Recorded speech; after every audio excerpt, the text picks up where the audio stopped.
Hello guys, welcome back to our channel Easy Fix Tech Tips.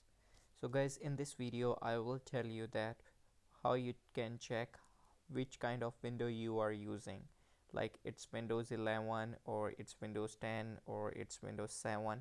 So it's very simple to check it out. All you have to open the File Explorer, then you have to right click on this PC, then click on Show More option, then click on Properties. So right here you can see the option of Windows specification. From here you can see the edition and it's Windows 11 Pro. So right now in my laptop I'm using Windows 11 Pro. So that's how you can check the edition of your window. So it's very simple and very easy to check it out. And guys, if you like our video, don't forget to subscribe our channel Easy Fix Tech Tips. I will see you in the next video.